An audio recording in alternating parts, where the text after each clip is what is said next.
지금 네온가스를 비롯해서 우크라이나에서 나오고 있는 뭐 좀 가스류들. 네. 그 우크라이나가 네온가스를 보고 한 3분의 1 이상 또 차지하는 그 공장도 셧다운이 됐다고 하더라고요. 그래서 그게 돌고 돌아서 반도체 공정에 좀 지장을 주지 않겠느냐. 이런 우려들이 굉장히 많은 시점이거든요. 네, 그렇죠. 어떻게 봐야 될지 좀. 네. 얘기하세요. 네. 아무래도 전반적인 공정 자체는 당연히 이제 영향을 받을 수가 있을 거라고 생각을 하는데 네. 반도체가 지금 사실 뭐 전 세계적으로 보면은 투자 전쟁이라든지 굉장히 투자를 많이 하고 그쪽에 지금 시장 점유율을 확보하려고 하는 노력들을 많이 하고 있다 보니까 네. 아무래도 당연히 끝단에서 문제가 생기고 전반적인 공정이 안 돈다고 하면 어떤 기업이라고 좋을 수가 있겠습니까? 하지만 맞아요. 그 안에서 수혜를 보는 기업들을 지금 많이 떨어져 있으니까 좀 선별해서 투자하는 것도 맞지를 않나 뭐 그런 생각을 합니다. 지금 상황에서는 조금 긍정적으로 보기 시작해도 좀 이제 바닥을 다지는 거를 좀 봐야겠죠. 지켜봐야겠죠. 우선 차트 봅시다. 우리 그냥 어떤 거요? 반도체 차트를 봐야죠. 아, 반도체 차트. 근데 반도체가 지금 사실 저도 주주지만은 속스 L 없는 사람이 있을까요? 속세는 너무 많이 아니, 너무 레버리지인데. 네, 아니 그런데 이제 아니 우리 그 굉장히 하나 많이 잠깐만. 아, 해주죠. 제가 보여드렸다. 제 화면 좀 먼저 좀 넣어주시겠어요? 요게 그 3월 둘째 주 그러니까 지난주까지 네. 한국의 서학개미들이 가장 많이 산 해외 주식 요 김수영 이사님 준비해 주셨는데 네, 빠지질 않습니다. 속스 L. 그렇죠. 항상 3배짜리인데 저게. QQQ도 항상 일단 뭐 QQQ도 3배짜리고. QQQ 뭐 레버리지 좋아하세요. 이거 곱하기 3이죠. 전기차 네, 한 세 종목 빼고는 나머지는 다 성장주, 기술주 요쪽인데요. 특히 이제 속스 L을 서학개미들이 많이 사랑하고 계십니다. 네. 지금 뭐 주가 보면은요, 뭐 금요일만 해도 하루 만에 6% 이상 빠졌고, 뭐 연초 대비로는 뭐 55% 정도 이렇게 빠졌지만은, 지금 이게 이제 좀 조정 어느 정도 하고, 우리가 예상할 수 있는 정도의 약간 감당할 수 있을 정도가 이제 되지 않았나? 이렇게 생각하시는 분들도 계셔서. 그러면서 이제 저가 매수를 하고 3배짜리로 있는 거죠. 저가매수 들어가는. 그렇죠. 아, 역시 우리나라 화끈합니다. 그렇죠. 네, 서학개미들 화끈한데 네. TQQQ는 저기죠. 나스닥 3배. 세 배. 그리고 SOXL은 그 반도체 지수, 필라델피아 반도체 지수의 3배를 3배죠. 추종하는 거고. 그리고 이제 한 배짜리를 하시는 분들은 레버리지 상품 같은 경우에 선물 롤오버 비용 발생하는 것들까지 생각을 하셔서 감안해야죠. 그래 그래도 장기 투자하기에는 좀 적합하지 않지 정신 차리고 그래도 한 배짜리로 가자 또 이렇게 생각하신 분들도 많이 있습니다. 네. 네. 뭐 저는 전에도 말씀드렸지만 2배까지는 괜찮은데 3배는 좀 아우 죄송합니다. 너무 아, 여기 과하다. 3배? 아 죄송합니다. 김수현 이사님은 3배? 네, 속스웰 없는 서학개미 있을까요 거의? 지금 물려있어요? 어떻게 돼 있어요? 아 저는 네. 사실은 그 이제 코로나19 저점 때 서킷 브레이커 나오고 요때부터 많이 그래가지고 오, 괜찮은데 자기 그렇게 전기 투자를 하세요. 3배짜리 와 잠깐만. 제가 이 차트 잠깐 올려주세요. 근데 그러면 도대체 지금도 얼마 번 거야? 이종 본부장님 걸로 화면 좀 넘겨주세요. 아니 그러면 지금 여기서 샀다는 얘긴데 네네네. 잠깐 좀 넘겨주시면 이거는 3배짜리가 아니라 그냥 속스 그러니까 1배짜리인데 근데 총알만 있으면 더 들어가고 싶을 정도로 이제 잠깐만 있어봐. 여기서 많은 분들 공감하실 거예요. 네. 한방? 결론은 200% 올랐다는 얘기인데 그러면 곱하기 3 하면은 600%. 아, 그래서 저점에서 잡은 사람들이 여유가 있는 게 다 그거더라고요. 그렇죠. 무조건 한 저점에서 200%에서만 30-40% 조정 받아도.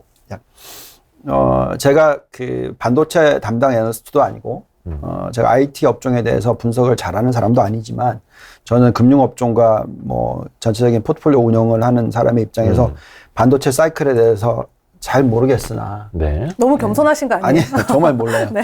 예, 저보다 훨씬 많이 잘 아시는 분들한테 제가 많은 얘기를 듣는데요. 이 사이클은 지금 여기서 일하시는 모든 분들과 운영하시는 분들과 모든 사람들의 얘기를 들어보면 이게 끝나기는 무슨 뭐 이제 뭐 아무튼 뭐 3분의 1 왔나? 뭐 이 정도까지 생각하고 있는 상황이에요. 네. 그렇다라는 것은 이 정도 조정, 지금 24% 빠졌어요. 과거에도 고점 대비. 보시면 26% 빠지는 적이 나오고, 네. 요거 이제 코로나 때문에 빠졌으니까 좀 너무 많이 빠졌던 거고요. 그때 37% 빠졌을 때. 이거는 이제 나스닥 전체가 32% 빠졌었나? 아무튼 그랬었으니까, 그죠? 코로나 때. 네. 그래서 요거는 재배시킨다면 보통 사이클이 살아있는 업종이 고점 대비해서 25% 빠졌으면 네. 그거는 바닥 근처에 왔다라고 생각하는 게 맞죠. 네. 예. 그리고 보면은 이 20몇 프로 빠지고 나서의 반등을 보면 그거의 몇 배죠? 예. 거의 4배죠. 4배. 네. 여기는 장기간. 예. 40% 치면 6배였죠. 네. 예. 그럼 지금 24% 빠졌으면 저는 제가 생각할 때 아마 못해도 한 2배, 뭐 4배 이렇게 계산해야 된다는 생각해요. 예. 그래서 지금 또 보면은 이게 이제 DXI가 반도체 그 디램 익스체인지에서 나오는 반도체 스팟 프라이스 변화인데 네. 뭐 지금 11월부터 정말 엄청나게 올랐죠. 예, 가격 정말 많이 올랐습니다. 그래서 이런 걸 보면은 기업들의 펀더멘탈이 깨졌다고 볼 수가 없어요. 물론 지금 말씀하신 대로 그 지금 이 희귀 그 소재 부분에 있어서 생산이 안 되고 뭐 수급이 문제가 생기면 이게 어렵다라고 얘기를 하지만 다른 쪽에서 찾으면 되죠. 그 또 차지하는 비중이 얼마나 크냐 하는 부분도 중요한 것 같고, 그 다음에 그게 코스트 계산했었을 때 얼마의 비용으로 변화가 되느냐라는 부분이 있어야 될 것 같고, 근데 지금 여기 나오는 가격들 올라가는 걸 보고 있으면, 예, 저희가 지금 이 반도체 관련 기업들의 적정 가치를 계산해 보면, 예, 너무 싸요. 예, 제가 볼 때는. 그래요. 근데 다만 3배짜리는 예, 과하다. 예. 2배까지는 뭐 오케이. 뭐 약간 요런. 네. 3배 들어가 보신 적 없으세요? 저는 3배짜리는 해본 적이 없어요. 네, 차라리 옵션을 해본 적은 있는데. 옵션을 해봤어요? 아니, 옵션을 해봤죠. 뭐야? 구매했죠. 뭐야? 아니, 그거야. 그냥 소액으로 몇십만 원. 그냥 이게, 예. 근데 3배짜리가 그 장기 투자하시는 분 굉장히 많더라고요. 생각보다. 네. 근데 3배짜리는 그게 일별 수익률을 추종하거든요. 네, 맞아요. 그래서 만약에 장기 추세가 생겨버린다. 근데 코로나 이후처럼 장기 추세가 생겨버린다. 그럼 진짜 수익 많이 나요. 엄청나죠. 근데 이게 변동성이 조금만 있는 장이 돼버리면 수익률 그냥 원금 그냥 까져버리거든요. 그래서 3배짜리 하실 때는 만약에 이제 장기 추세가 정말 괜찮을 것 같다라고 하시면 장기 투자 하는데, 저는 이제 그래서 3배짜리는 단기적으로 내가 강한 컨빅션이 있을 때 좀 한다라고 생각하고 몇 번 했다가 좀 실패하는 바람에 지금 아예 손을 안 대고 있습니다. 그럼 저희 막 빵구, 너구리 막 다 어떻게 합니까, 이거? 들어가신 저 분들 되게 많잖아요. 개인적으로 네. 저는 이제 제 실패담 한번 좀 말씀드리면은, 네. 제가 네. RUSL 요번에 상패됩니다. 잠깐만. RUSL 참고로 RUSL 괜찮- 없어져요. 괜찮으세요? 이게 뭐지? 이거 뭐였지? 요번에 한 게 아니고요. 네. RUSL이 그 뭐였지? 디렉션의 그 러시아 3배짜리 롱인데, 이게 제가 언제 투자했었냐면요. 3배 모임 만들어야겠다. 저는 네. 이거 잊혀지지도 않아요. 아. 크림반도 병합 전에, 그 전에 러시아가 조용했어요. 상당 기간. 아니, 네네네네. 우리가 그때 전 네. 직장에 있었을 때 네. 우리 러시아 추천해가지고 많이 투자자들 돈 많이 벌었죠. 근데 항상 그거는 우리가 옛날 얘기했지만 브릭스 막 이럴 시절에. 아니 2016년이에요. 오. 2016년 러시아 펀드 엄청나게 잘 나갔죠. 네네네. 우리가 그때 분석했었을 때는. 네. 근데 항상 우리가 생각해야 되는 거는 지금 3배짜리 얘기했잖아요. 그쵸, 네. 그쵸. 예. 근데 신흥국이에요. 심지어 한국은 3배짜리 하시면 안 된다고. 신흥국이라고. 그러니까 결론적으로는 신흥국 투자를 하는 건데 그거를 3배짜리를 들어가게 되면 보통 신흥국은 투자를 해서 1년에서 2년 안에 쇼부 보고 나와야 되는 거잖아. 그죠. 네, 빨리 네, 해야 네, 돼요. 네. 그렇잖아요. 그렇죠. 우리나라도 여태까지 계속 항상 2년 안에 사이클이 끝났어요. 항상 올라갈 때. 네. 물론 이제 앞으로 좀 바뀌길 거의 뭐 바라고. 믿고 묻어두면 또 안 되는, 뭐 대표 러시아. 그래서 어떻게 되는 거예요? 러시아. 그래서 RUSL이. 그래서 그때 이제 투자를 하고 네. 이제 두 발 뻗고 잘 자고 있었는데 갑자기 며칠 뒤에 누가 지켜보고 있었던 것 같아요. 제가 안 돼. 투자하기를. 투자하고 나서 미국에서 이제 생션이 들어가면서 규제. 이제 박살이 났는데 이거는 버틸 수가 없어요. 3배짜리는. 왜냐하면 그 당시에 변동성이. 한 20-30%까지도 빠지고 이제 50%까지 빠지면 이 50%가 오르려면은 100%가 올라야 되는 그렇죠. 거죠. 그래서 힘들었다. 그래서 제가 그때 이후로 3배짜리를 권하지도 그건 저는 안 하지도 됩니다. 않는데 네. 어찌됐든 간에 만약에 이제 본인이 진짜 운용을 잘 하실 수 있고 매크로 같은 거에 괜찮다고 하시면은 단기적으로 하기에는 뭐 괜찮죠. 1년 들어가는 건 괜찮겠죠. 여기에 그 하나만 좀 약간 곁다리로 여쭤보고 싶은데, 미국 같은 경우에는 ETF 이름에 네. 곱하기 3, 곱하기 2 이런 거 표시해야 되는 그런 규정은 없나 봐요.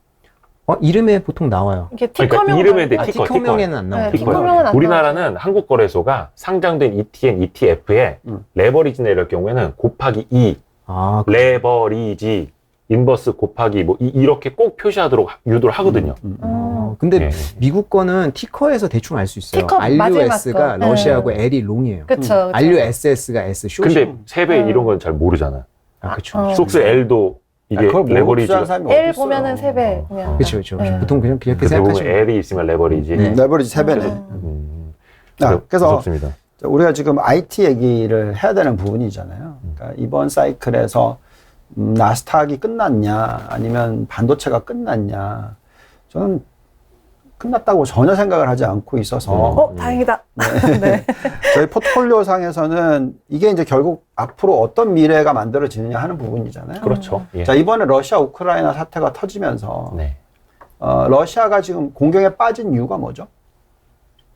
그만큼 SNS 상이던 예, 앨런 머스크가 스타링크 예, 우크라이나 하면서 모든 사람이 다 알게 된 거잖아요. 그렇죠. 결국 그만큼 이게 지금 시대가 많이 변하고 있다라는 부분이잖아요. 네. 예, 그래서 저는 이 뭐 신재생 에너지든 전기차든 이게 다 저는 보통 제가 투자를 할 때 있어서 네. 인류의 미래에 긍정적인 거냐 아니냐 예, 그런 부분을 보면서 투자를 하는데 아, 역시 바르신 분이요. 아, 왜 그러세요?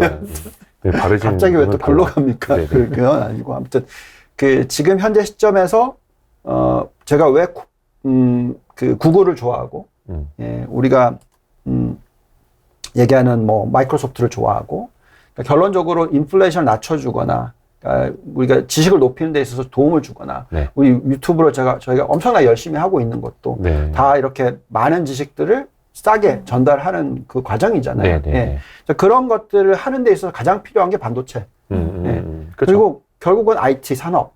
그리고 지금 현재 보시면 이게 요 차트 한번 보시면 저 이거 보고 깜짝 놀랐어요. 뭐죠? 이거? 예, 이게 그 Private Computer Electronic Electric Manufacturing Construction 이게 얼마나 지금 이쪽에 투자가 많이 되고 있느냐 하는 부분인데 예. 프라이빗 컴퓨터, PC. 네, PC라든지 뭐 전기 프라이빗 컴퓨터라고 해서 뭐지? 한참 생각했네. 네. 아무튼 이 차트를 보고 있으면 진짜 놀랍지 않아요?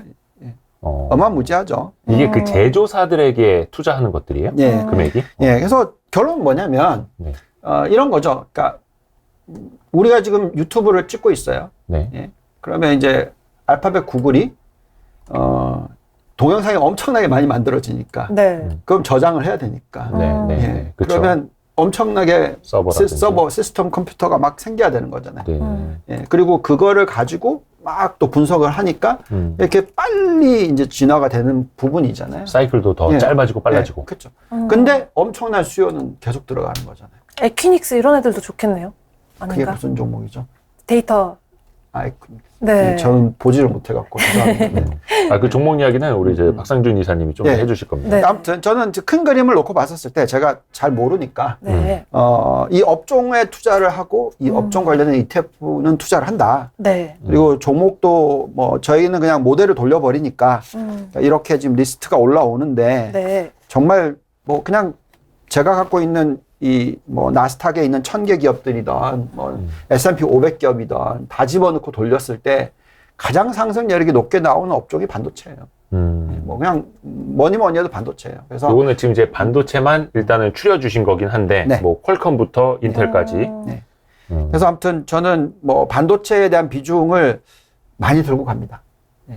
맞아요. 위안과 이렇게 안심이 되네요. 말씀. 아니 근데 사실 길게 보면은 뭐 의심의 여지가 없죠. 근데 그 사이에서의 어떤 변동성과 이 흐름들 또 사이클이라고 이제 주장하는 것들 그걸 이제 이겨내기가 되게 쉽지가 않아서. 그렇죠. 예. 김수현 이사님처럼 진짜 한 2년 가까이 이렇게 딱 장투를 해야 되는데. 근데 막 예. 작년에 막 원자재 슈퍼 사이클 온다. 예, 뭐 예. 반도체 슈퍼 사이클 온다. 이래가지고 그것들이 뭐 이거는 또 뭐 반도체 같은 경우는 사실은 지금은 이렇게 성장주 때문에 이렇게 되긴 했지만 분명히 살아날 수밖에 없다.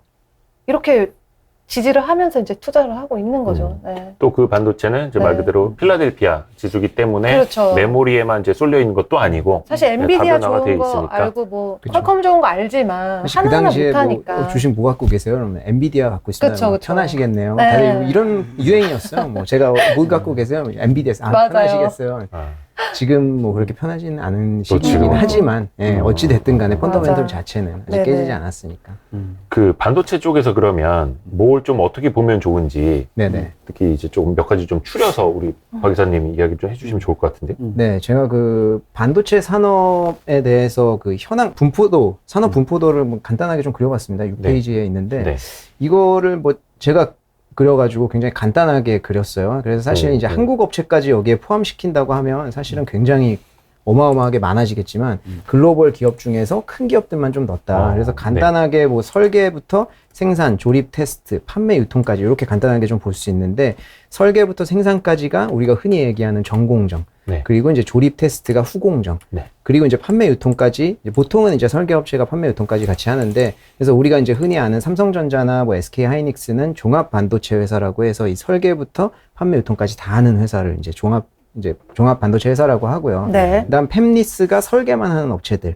해서 뭐 퀄컴, 엔비디아 이런 식으로 우리가 뭐 흔히 아는 업체들이 있는데 이게 시장 점유율을 보면은 퀄컴이 15%, 엔비디아가 10%, 뭐 미디어텍이 8%, 하이실리콘 8% 계속 나가면 쭉쭉 있겠지만 여기서도 볼 수 있을 때 굉장히 세분화되어 있는 시장이에요. 그래서 누구 하나가 독점하고 있다라는 것은 조금 힘든 시장으로 볼 수가 특히나. 있어요. 예, 그래서 설계 부분은 아무래도 이제 강한 기업들, 엔비디아나 퀄컴 같이 강한 기업들이 있지만 시장 점유율 자체만 놓고 본다고 하면 굉장히 세분화되어 있는 시장이다. 네. 여기서 또 미디어텍은 전체적으로 보면 8%밖에 안 되는데 스마트폰용 AP 쪽으로 보면은 얘네가 33%를 갖고 있어요. 시장 점유율이. 그러니까 네. 전 세계 1위거든요.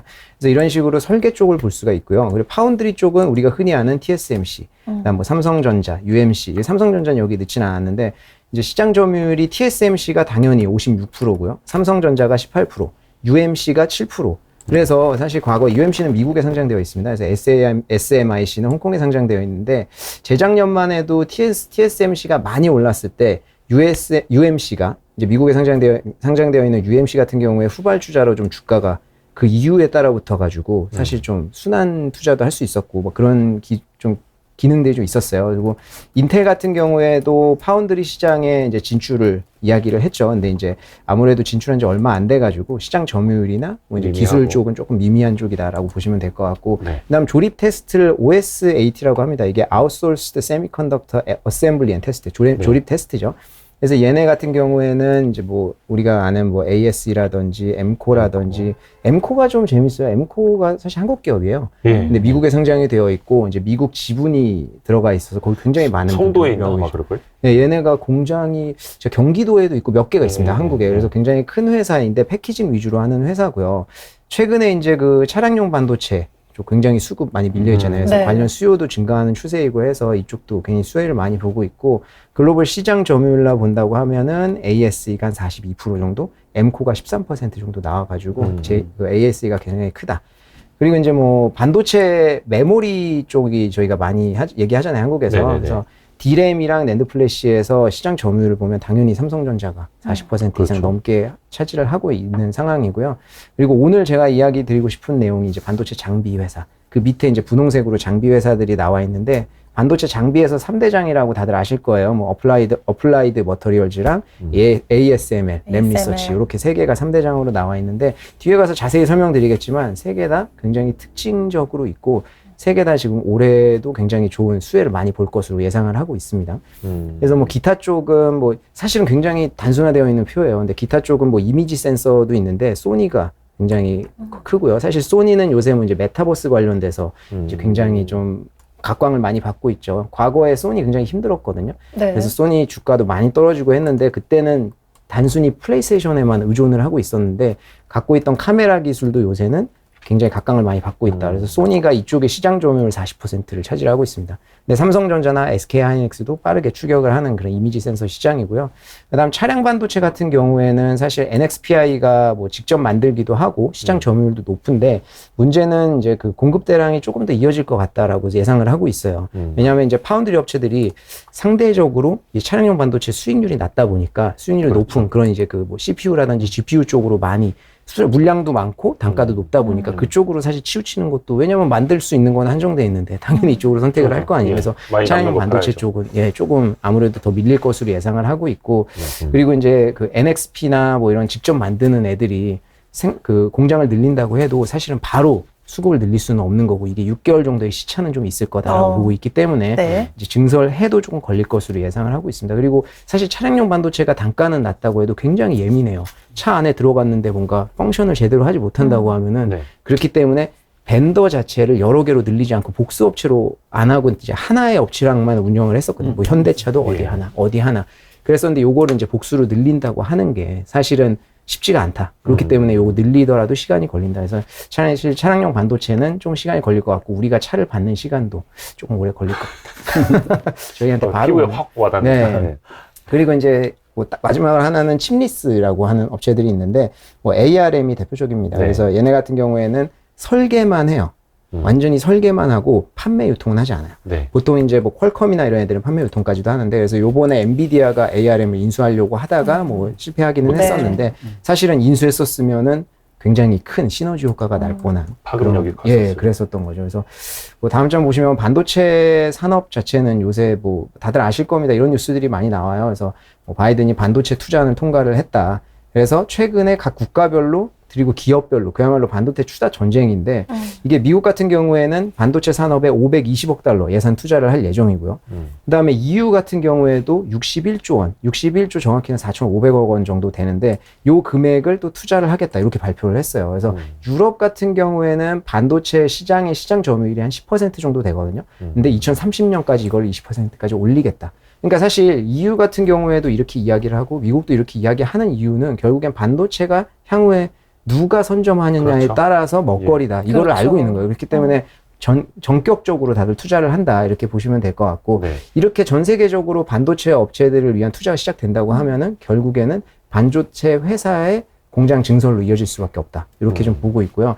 요 요 뉴스도 보시면 그 파운드리 업체들 얘기인데 파운드리 업체도 TSMC 같은 경우에는 지금도 1위지만 시장 점유율이 50% 넘게지만 1등은 항상 그렇잖아요. 수성을 해야 됩니다. 그렇기 때문에 TSMC가 이제 요번에 또 투자 규모를 굉장히 늘려가지고 투자를 하기로 이야기를 했고요. 그 다음에 이제 삼성 같은 경우에도 40조 원 정도 투자를 한다고 했고 인텔이 한 32조 원 정도 투자한다고 이야기를 했습니다. 이 외에도 UMC 같은 경우에는 파운드리 업체 중에서 좀 규모가 작잖아요. 그런데도 불구하고 얘네도 3조씩 투자한다고 하니까 사실은 굵직굵직한 파운드리 업체들의 투자뿐만이 아니라 전반적으로 파운드리 업체들은 다 공장 증설을 한다. 그러니까 결국에 공장 증설을 하면은 반도체 장비가 필요하다. 그렇죠. 이런 논리로 접근을 할 수가 있습니다. 그래서 반도체 장비 회사들이 좀 수혜를 많이 볼 것으로 예상하고 있는데 이게 3대장 아까 앞에서 말씀드렸던 예. 어플라이어드 머터리얼즈랑 ASML, 램 리서치인데 이 세 개의 회사가 뭐 다 엎치락 하면서 지금 움직이고 있는데 어플라이드 머터리얼즈 같은 경우에는 매출 기준으로는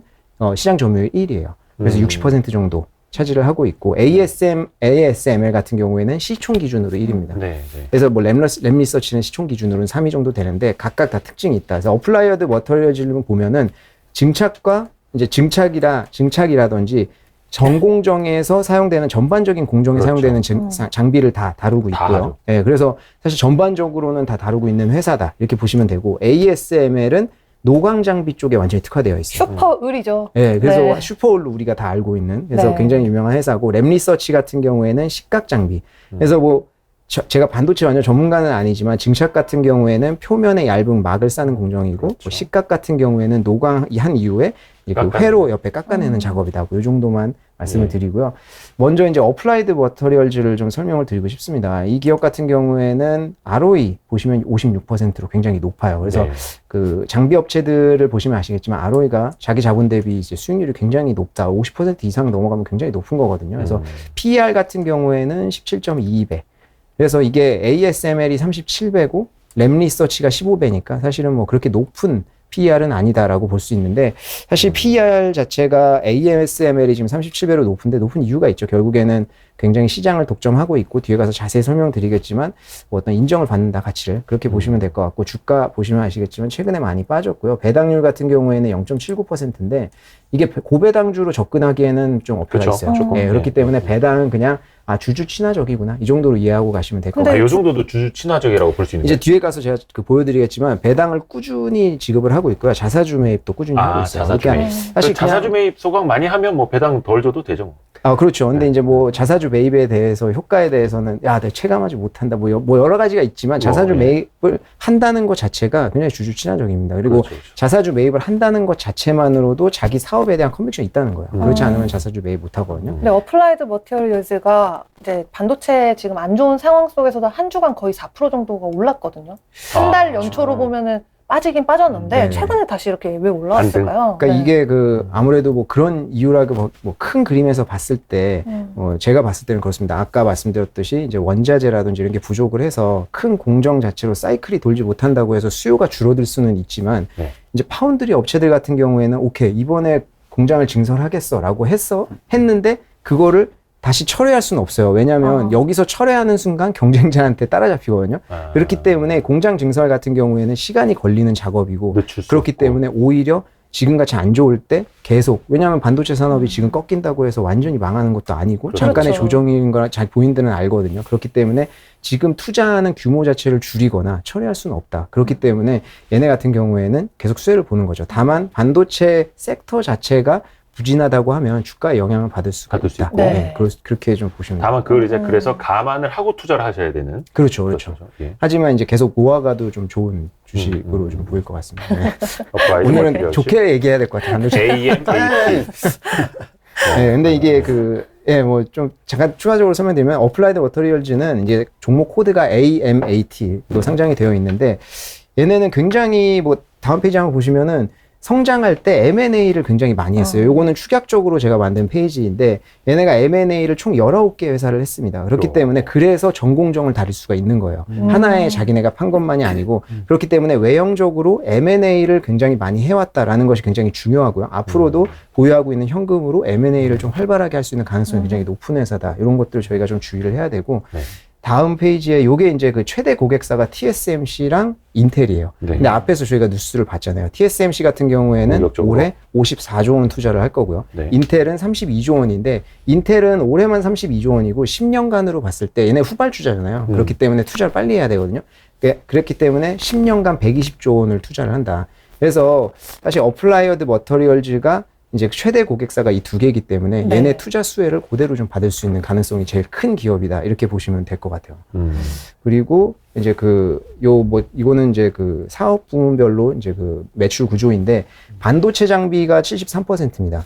그리고 어플라이어드 글로벌 서비스 시스템이라는 게 21% 정도 해요. 네. 그리고 이제 그 디스플레이는 당연히 줄어들고 있고요. 네. 그래서 디스플레이는 저희가 신경 쓸 필요가 없어요. 네. 그래서 어떤 기업을 보실 때 이 기업에서 가장 중요한 게 뭐냐, 어디서 매출이 많이 나오냐인데 반도체 장비가 70%이고 그 중에서도 옆에 이제 그림을 보시면 파운드리나 로직, 그러니까 CPU나 이런 시스템 반도체, CPU나 GPU 쪽에서 60%가 나온다. 그러니까 이 기업한테는 그 두 개가 가장 중요한 거예요. 그러네요. 반도체 장비 중에서 이쪽. 그리고 파운드리 로직. 네, 그렇습니다. 그게 가장 중요한 거고요. 그리고 이제 그 빨간색 어플라이드 글로벌 시스템이라는 게 뭐냐면 장비를 사잖아요. 네. 구독 서비스예요. 유지 보수. 그러니까 이게 왜 회사 입장에서 좋냐면요. 저희가 코웨이 저도 굉장히 많이 구독하거든요. 근데 코웨이를 그냥 사면 5년 정도 계약하잖아요. 5년 뒤에 그냥 사는 거에 가격 2배거든요. 근데 저희가 그래도 하는 이유가 결국에는 관리가 굉장히 중요하기 때문이잖아요. 특히나 이런 기계들은 더 예민하죠. 그렇기 때문에 사실 매출이 늘어나면서 이 구독 서비스가 늘어날 수 있는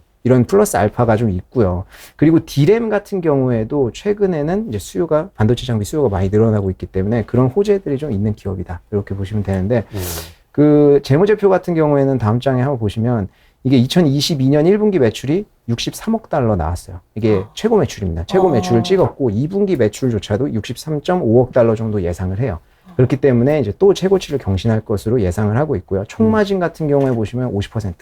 이제 굉장히 높은 거예요. 그리고 순마진도 한 27%, 30% 가까이 되니까 사실 뭐 마진 쪽에서는 거의 순이익률이요? 30%가 넘어요? 네, 순이익률이 27% 정도 되거든요. 야. 그렇기 때문에 사실 그런 면에서 봤을 때는 굉장한 기업이다.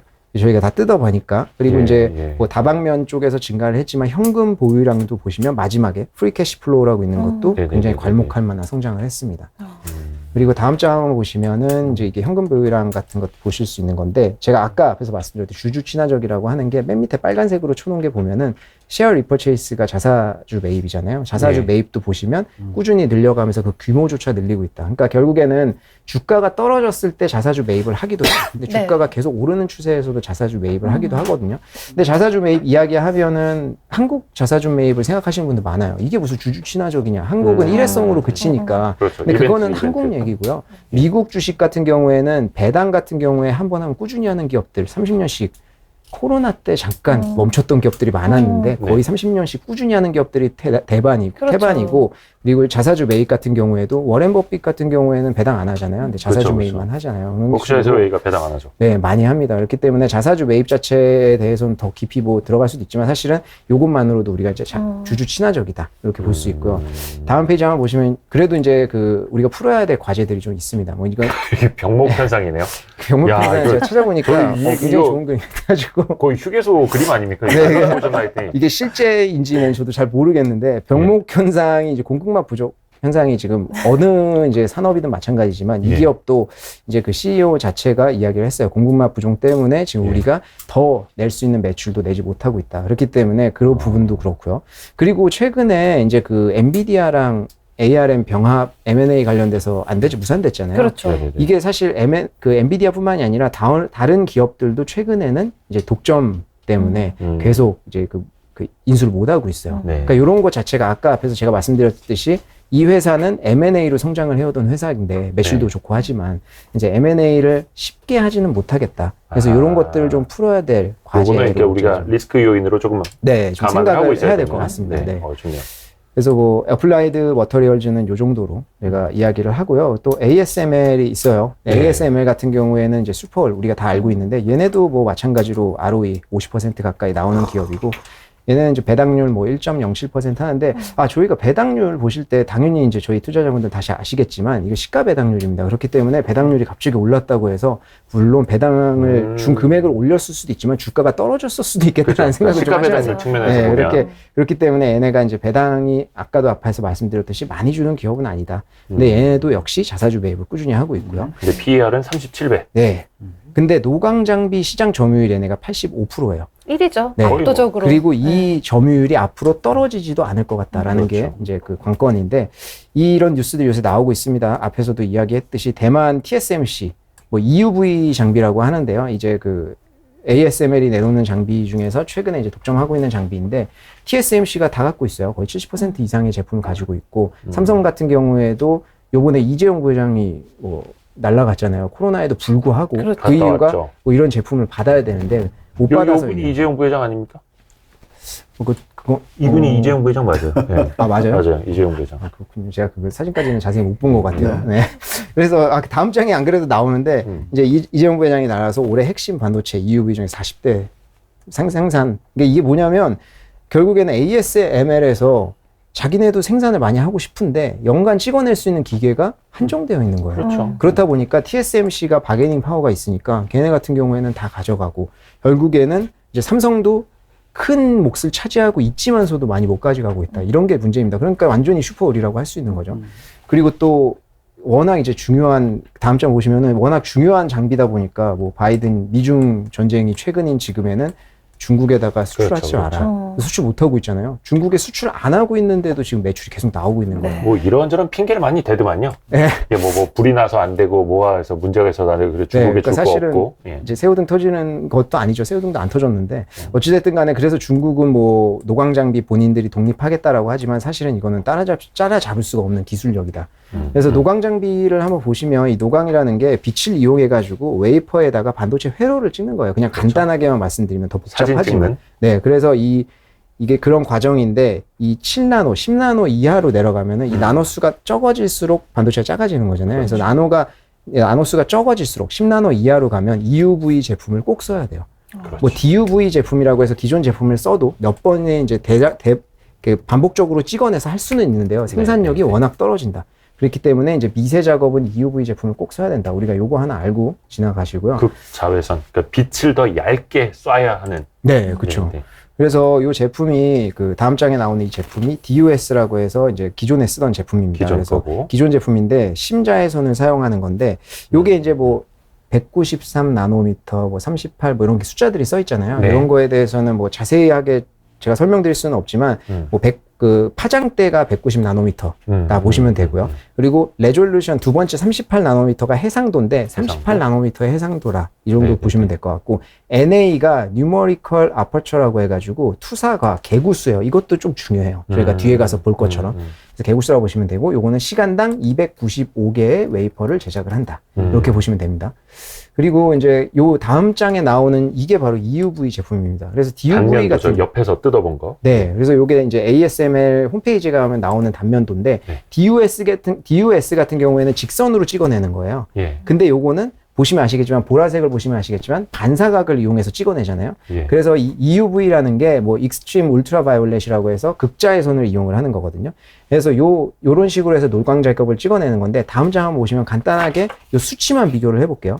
그래서 이 EUV 제품 같은 경우에는 그 아까 앞에서 말씀드렸던 파장대에서 큰 차이가 나요. 앞에 거는 193이었잖아요. 네. 근데 요거는 13.5나노미터다. 10분의 굉장히 1도 안 줄였다. 되는? 네. 네. 그래서 제조 시간을 단축했다라는 거고요. 레졸루션 같은 해상도 같은 경우에도 13나노미터까지 줄였죠.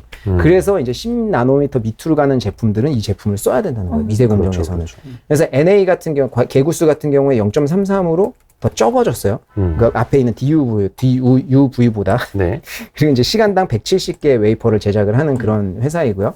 그래서 이게 뭐 재미없는 숫자, 수학, 제가 수학을 잘하는 건 아니지만 다음 장에 재미없는 요 수학 공식을 한번 볼게요. 정말 재미없네요. 네. 저도 지금 얘기하면서 졸 수도 있는데, 네, 근데 해상도라고 하는 게, 네. 소위 말하는 공정상수 곱하기 파장 나누기 투사 광학이라고 합니다. 그래서 이 해상도를 낮추려면 공정상수를 낮추던가 파장을 낮추던가 아니면 투사 광학을 높이면 돼요. 그냥 이제 다른 변수가 변하지 않는다고 가정했을 때. 근데 그냥 간단히 말씀드리면 공정상수랑 파장을 낮추는 거는 저희가 극으로 왔어요. 반사광을 이용을 하면서. 근데 투사광학 NA를 낮추는 거는 저희가 앞에 EUV는 오히려 줄었잖아요. 올려야 되는데. 근데 이게 안 된다는 거예요. 그래서 지금 나와 있는 제품은 그게 안 돼서 사실은 만들 수 있는 시간당 만들 수 있는 제품이 295개에서 170개로 줄었어요. 그렇기 때문에 TSMC나 삼성이나 지금 오히려 장비를 더 살려고 하는 거예요. 왜냐하면 한 개당 찍어낼 수 있는 게 오히려 더 줄었으니까 장비를 많이 늘려야 된다는 좀 간단한 그런 그 귀결이 되잖아요. 근데 지금 그게 얘네의 최대 숙제거든요. 근데 어찌됐든 간에 이제 해상도를 낮추려면 작은 반도체를 찍으려면 이 제품을 무조건 써야 되고 미리 막 살려고 예약을 해도 그렇죠. 안 되는 한참 거예요. 기다려야 얘네 만들 되겠네요. 수 있는 게 한정이 되다 그쵸. 보니까 저희 자동차 기다리는 거랑 똑같은 거예요. 맥시멈으로 만들어야 1년에 40개. 네. 그래서 이 다음 장에 한번 보시면 이게 차세대 제품이에요. 벌써 EUV가 나온 지 얼마 안 됐는데 차세대 뭐예요? 제품을 이거는 이제 그냥 제품 재료. 깜짝이야. 네. 이게 이제 하이 NA EXE 5000이라는 제품을 이제 얘네가 개발을 거의 다 했습니다. 벌써. 그건 장비 명칭. 네. 장비. 그래서 하이 NA에서 볼 수 있듯이 우리가 아까 NA 개구수를 올려야 된다고 했잖아요. 네. 근데 개구수를 올릴 수 있는 방법을 얘네가 찾은 거예요. 그래서 이게 개구수가 아까 0.33이었는데 0.55까지 늘린다. 그래서 2023년 내년에 첫 제품 6대가 나옵니다. 근데 6대가 한 대당 3,500억이에요. 그래서 내년에 나온 6대를 처음에 돌리고요. 그 다음에 2024년 4분기에 상용화 시켜가지고 나오는데 상용화 시키는 제품은 5천억에서 6천억이에요. 근데 지금 EUV가 1,500억에서 2천억이거든요. 근데 없어서 못 팔잖아요. 돈이 문제가 아니죠. 네. 근데 이 제품들도 그러니까 제가 드리고 싶은 말씀 뭐냐면 EUV 차세대 제품까지 지금 나와가지고 독점하고 있는데 네. 그 다음 차세대 제품이 1년 뒤에 또 나온다는 거예요. 그러니까 이미 누군가가 EUV를 자기네 따라잡겠다고 엄청 달려오고 있어도 독점하고 있는데 이미 다음 제품을 만들어 놨고 이제 상용화 시킬 게 2년밖에 안 남았다는 거죠. 그러니까 이게 우리가 흔히 얘기하는 초격차? 그런 게 이미 그렇죠. 이 회사는 벌어지고 있기 때문에 이거를 누군가가 따라잡기는 쉽지가 않다. 누군가가 따라잡으려고 시도조차 안 하지 않나요? 그렇죠. 과거에는 경쟁사가 니콘이랑 캐논이 있었는데 이미 다 떨어져 나갔어요. 그러니까 경쟁사 자체가 없어요, 지금은. 그래서 이런 기술력 자체도 워낙 뛰어난 회사이고요. 그 다음 장에 한번 보시면 또 호재가 있는데 이 고객 같은 경우에 기존에는 이 회사들이 시스템 반도체, CPU, GPU 쪽에만 매몰되어 있었어요. 근데 네. D램도 요새는 작아지잖아요. 그러니까 D램조차도 EUV 장비가 필요한 거예요. 그래서 이제 DUV, EUV 할 거 없이 D램 쪽 고객도 늘려가고 있다. 그렇기 때문에 이제 고객도 다양화되고 있는 상황이어서 사실은 그런 플러스 알파도 있고요. 뭐 다음 장도 뭐 마찬가지의 표입니다. 2025년까지 이제 로직 반도체뿐만이 아니라 메모리 반도체도 꾸준히 증가할 거라고 본인 회사에서 발표를 한 내용이고요. 네. 한마디로 공급은 부족한데 수요는 계속 늘어나고 시장은 커져가고 있다. 굉장히 좋은 어떤 그런 현상이고요. 그리고 이제 또 뉴스를 한번 보시면 요게 이제 최근에 나온 뉴스인데 EUV에 이어 DUV 장비 투자. 이거 무슨 말이지? EUV가 최근 그렇죠. 장비고 DUV 옛날 건데 뭔 소리야? 라고 할 수도 있는데 이게 결국에는 EUV뿐만이 아니라 그러니까 반도체가 작은 반도체만 늘어나는 건 아니잖아요. 반도체 시장 전반적으로 수요가 늘어나고 있어요. 네네네. 그러니까 10나노 이상 된 반도체는 여전히 꾸준히 캐시카우 역할을 해주고 있는 거거든요. 그러니까 그렇죠. DUV 그 제품 자체도 꾸준히 성능을 개선시키겠다는 거예요. 아. 그래서 EUV는 얘네가 독점하고 있는데 DUV 시장 자체도 이제 ASML 제품을 쓰지 않고는 못하게 하겠다. 뭐 요런 이제 어떤 야심이죠. 그러니까 사실은 DUV 쪽은 계속 캐시카우 역할을 하면서 EUV, 뭐 하이 NA EUV 계속 신제품이 나오는 그렇죠. 그런 현상이다. 그러니까 계속 선순환이 될 거다라고 저는 좀 생각을 하고 있어요. 그래서 실제적으로 다음 표를 보시면 이제 수요를 한번 보시면 이게 이제 얘네 발표한 수율이에요? 건데. 네, 수요를 보시면 수요. 빨간색으로 네모칸 쳐놓으신 거를 한번 보면 이 맨 앞에 있는 EUV 장비 빼고 뒤에 있는 것들은 다 DUV 제품이거든요. 네. DUV 제품조차도 2020년 대비 2021년도에 늘어나고 있다. 그래서 이제 사실은 굉장히 좋은 회사인 것 같아요. 그래서 이제 꾸준히 꾸준히 올라가고 있고 뭐 이제 다음 재무제표인데 다음 장에 한번 보시면은 이제 매출은 25조 원 정도 원화로 찍었고 순수익 7조 8,654억 원 정도 됐다. 마진 역시 50% 넘고요. 순마진도 31%. 그래서 이제 장비 업체들은 대부분 이런 식이다라고 보시면 돼요. 그리고 이제 다음 장에 보시면은 이제 현금 보유량도 13조 원 정도 보유를 하고 있습니다. 꾸준히 증가를 하고 있고요. 앞에서 이제 어플라이드 머터리얼즈가 8조 원 정도 됐는데 얘네는 13조 원 정도 보유를 하고 있고 네. 그래서 다음 장도 보시면은 이제 자사주 매입도 역시 현금 배당도 마찬가지고 꾸준히 이제 늘리고 늘리고 있고. 있는 기업이다. 사실 자사주 매입도 우리한테는 굉장히 이제 간접적으로 좋은 거기 때문에 좀 네. 이렇게 지켜보면 좋을 것 같습니다. 뭐 하나 빠지는 게 없네요. 네, 그래서 네. 굉장히 그러니까 PER 37배 받고 있죠. 네, 시장이 이미 인정하고 있는 거예요. 이런 기업은 네. 그냥 제값 받고 있는 거예요. 그죠? 넘사벽. 뭐 나스닥 네. 평균 밸류에이션의 뭐라고 2배? 얘기하는 거예요? 제가 안 받고 있지. 네? 너무 싸. 예? 제가 못 받고 있다고 아직도. PER 37배가 한 100배 가야지. 앞으로 얼마나 성장할 건데. 아니 그러니까 뭐 모르겠습니다.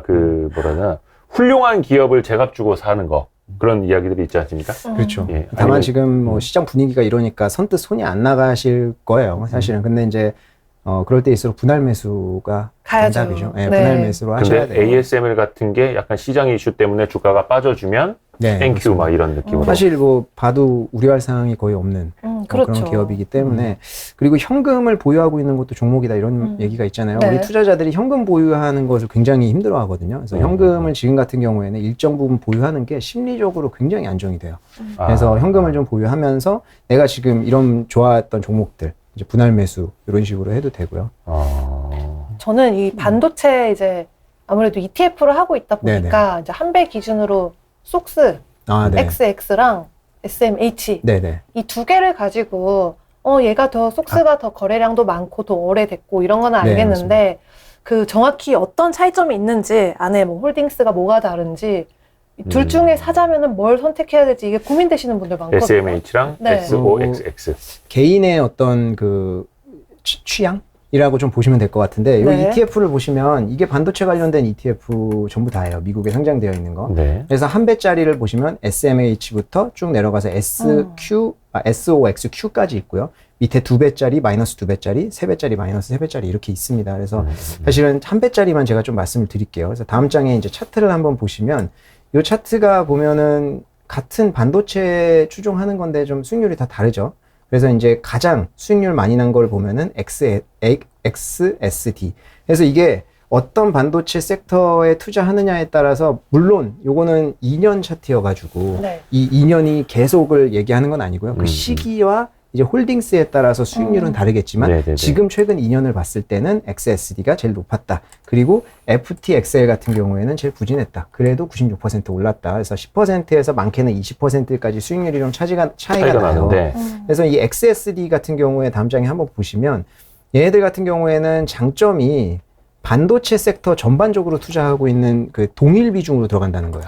그래서 지금 차트, 그러니까 보유 종목을 보시면 네. 그 토탈 탑 10 웨이시 31% 정도 되잖아요. 그래서 네네네. 이제 그 일부 종목에만 들어가 있지 않다. 그래서 섹터 전반적으로 투자하는 건데 왜 3.42%왜 다 틀리냐라고 할 수 있는데 네. 이거는 아. 분기별로 얘네가 리밸런싱을 하다 보니까 올라서 네, 그래서 오르고 떨어져서 네, 사실 이 동일 비중으로 들어가는 ETF는 좋은 점이 뭐가 있냐면 섹터 전반에 동일하게 투자한다는 것도 좋은 점이지만 장점은 물론 그건데요. 단점은 뭐 TSMC 같은 거 안 들어가 있잖아요. 그렇기 때문에 그런 어떤 일부 섹터가 굉장히 치고 나갈 때 액티브 운용이 아니다 보니까 이제 뭐 추종하지 못한다는 단점은 있습니다. 그리고 또 장점 중에 하나는 이게 아무래도 리밸런싱 할 때 동일 비중이다 보니까 이제 많이 오른 것들은 팔고 더 떨어진 거는 2%로 맞춰야 되니까 살 거 아니에요. 네. 그래서 사실은 물타기 효과도 있고요. 차익 실현 효과도 있다. 그래서 이런 식으로 좀 조종이 되는 거라서 만약에 내가 섹터 전반에 나는 그냥 투자하고 싶다. 사실은 뭐 나는 뭐 일부 섹터에는 큰 컨빅션은 없고 이런 쪽으로 투자하고 싶다라고 하면 사실 이게 맞는 거고요. 이게 지난 2년 동안 수익률이 제일 좋았던 거는 사실 그런 장이었기 때문이지 이게 제일 좋았기 네. 때문은 아니다. 그런 하나 특징이 아쉬운 있다. 것도 있어요. 어떤 거요? 삼성전자 안 들어있는 거. 근데 반도체 개인적으로. 반도체 ETF 다안 대부분, 들어가 있어요. 근데 이제 그러니까요. 그러니까요. 이들 입장에서 보면 차라리 삼성전자 안 넣은 게 더 다행이다 이렇게 볼 수도 있어요. 아. 주가 측면에서 보면. 근데 그럴 수 이게 그들의 있겠네요. 기준이 이제 뭐 반도체 매출 비중이 어느 정도 나와야 되고 뭐 이제 어느 지수에 편입돼야 되고 뭐 이제 ETF는 지수를 추종하다 보니까 그 지수 안에 꼭 들어가 있어야 그렇죠, 돼서 그렇죠. 사실은 뭐 그런 것들이 조금 강한데 한국을 싫어하는 건 아닐 거예요.